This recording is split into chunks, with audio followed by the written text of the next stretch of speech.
Welcome to this explainer. Okay, I want you to picture something with me. Imagine a young boy with auburn ginger hair and rosy cheeks, just sitting cross-legged on the pavement of a quiet Tokyo street. There's no tablet in his hands, no educational app glowing in his face. Instead, he's holding a single green leaf, spending 20 uninterrupted minutes just intensely studying its veins and watching how it flutters. And his mother? She's sitting nearby on a low stone wall, perfectly calm, just watching him silently without interrupting. It's a beautiful, peaceful image, right? Well, it's also a stark juxtaposition between our modern, anxiety-driven rush to educate toddlers and the profound Japanese philosophy of unhurried discovery. Let's dive into it. So, let's kick things off by looking at two very different paths that shape a child's brain. On one side, you have structured early education. Picture that same young boy, maybe 5 years old now, sitting at a tight wooden desk. He's got this worried expression, a stern adult hand is pointing at bright flashcards with numbers and letters, and there's just this tense pressure in the room. But on the other side, unstructured natural play. It's that exact same boy, but this time he's running barefoot through a grassy field, arms wide open, looking up at falling autumn leaves with pure, unmediated joy. Now, here is where it gets really counterintuitive. You'd probably think the early academic push creates a genius, right? Well, actually, kids pushed early often lose their creative spark. Imagine that boy sitting at a desk years later with completely dull, empty eyes, staring blankly at a worksheet. It's almost like there's a tiny, wilted flower floating in a thought bubble above his head. His curiosity is just dead. But those unhurried kids, the ones allowed to just play, they completely surpass their early learners with highly flexible, fearless problem-solving skills. They don't dread learning. They literally thrive on it. And, this perfectly mirrors that famous MIT puzzle experiment, which shows us exactly what happens when we replace natural curiosity with a ticking countdown timer.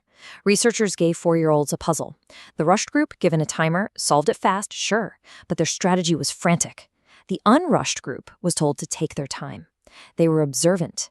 But here's the absolute kicker. When handed a brand new puzzle, the rushed kids just froze. They'd learned helplessness. But the unrushed kids? Picture one of them standing confidently in front of a chalkboard puzzle, chalk in hand, open and relaxed with a knowing smile. They solved it easily because they actually understood how to think. So why does this happen? Well, it all comes down to brain development. When you force concepts into a brain that isn't biologically ready, it's basically like trying to draw a clear line in wet, unstable mud. The neural pathways are fragile, they just cave in. But waiting for natural readiness, that's like pouring a deep, permanent foundation. When the brain is actually ready, that exact same lesson creates solid, permanent roots. Timing isn't just a polite suggestion, it's the entire architecture of how we learn. Which brings us to, honestly, kind of an uncomfortable mirror. We really need to ask ourselves, why exactly do we rush them? Is this frantic push genuinely about the child's developmental needs, or is it actually our own fear of societal judgment? I mean, think of a parent drilling the academic flashcards. Are they really looking at their child's needs in that moment, or are they reacting to the shadow of a judgmental neighbor, or those social media feeds showing some other kid reading at age 3? Because the truth is, kids are basically emotional sponges. When we force early academics out of anxiety, the child doesn't just hear our instructions, they absorb our fear. When we say, you must read, they feel the pressure. The child fundamentally learns that education is this stressful, dangerous thing that just makes their parents upset.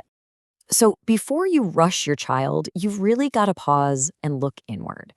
The next time you feel that urge to yell, hurry up, stop. Ask yourself, whose fear is this? There's a very good chance that urgency is just your own unhealed childhood fear of being left behind or being wrong. It belongs to you, not to the perfectly peaceful kid who's just trying to tie their shoes at their own pace. We have to break that cycle.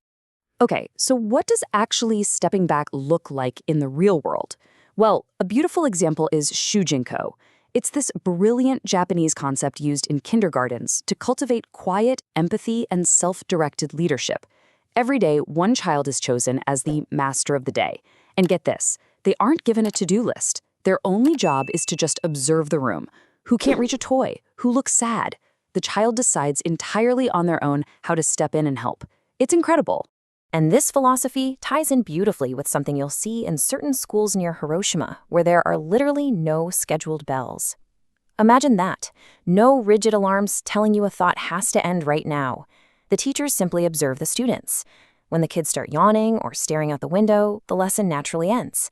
They are trusting the natural rhythms of a child's attention span instead of the mechanical urgency of a clock. We also see this kind of deep respect for focus right inside minimalist Japanese homes. Think about it. If a kid has 10 flashy, noisy toys, they'll spend maybe 5 shallow minutes on each. But if they only have a couple of plain wooden blocks, they will spend hours exploring every possibility. The procedure is simple but tough. Remove half the toys. Yes, the child is going to cry. Yes, they are going to experience deep boredom. But that boredom is a necessary tunnel. Once they pass through it, that is when authentic curiosity and magical, sustained focus actually unlock. This brings us to a really powerful story from a mother named Sarah, right in New York. When her son was 3, everyone around her was putting their kids into these rigorous academic preschools. Sarah completely ignored the judgment and put her son in a play-based environment instead. Mud, blocks, 0 worksheets. It felt lonely at first. But by age 7, completely without pressure or timers, her son just picked up a book and joyfully taught himself to read. He didn't just catch up, he surpassed his peers, fueled entirely by his own intrinsic love for it. Because, you see, there is an absolute world of difference between teaching and allowing to learn. Teaching in our modern, rushed sense often feels like this heavy chain of pressure and control, basically tying a child to an outcome. But allowing to learn? That replaces the chain with trust and freedom. It's creating a safe space where a parent reads a book nearby, and the child just naturally mirrors that curiosity. It's exactly like what a Japanese mother named Yuki once pointed out while she was watching her 4-year-old count stairs all on his own. She realized that if we force kids to memorize numbers at age 3, sure, they'll learn it, but it won't really be theirs. Knowledge planted by force is borrowed, but knowledge discovered naturally, driven by their own curiosity about the world, they own that forever. And this whole idea of resilience, it is perfectly captured in an incredible Japanese proverb, nanakorobi yaoki, which means fall 7 times, get up 8. In the West, we have this habit of rushing in with panicked eyes to catch our kids before they even stumble. We fix their mistakes, we hover. We think we're helping. But when we constantly prevent the fall, we are literally robbing them of the most crucial lesson of all, learning how to rise. In fact, Japanese parents treat this stepping back as a deliberate, practiced skill.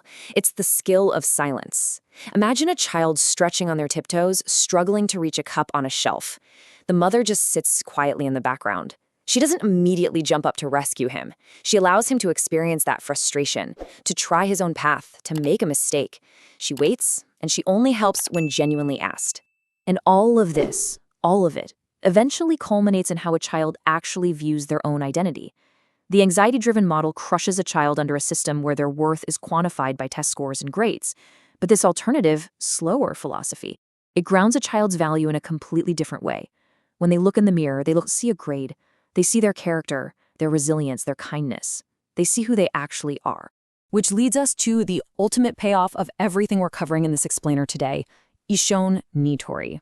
It means growing with time. Think of a massive ancient tree. It didn't sprout overnight. The rings of its wood are tight and dense from slow, patient growth. And because it took 50 years to build those deep, thick roots, absolutely no storm can shake it.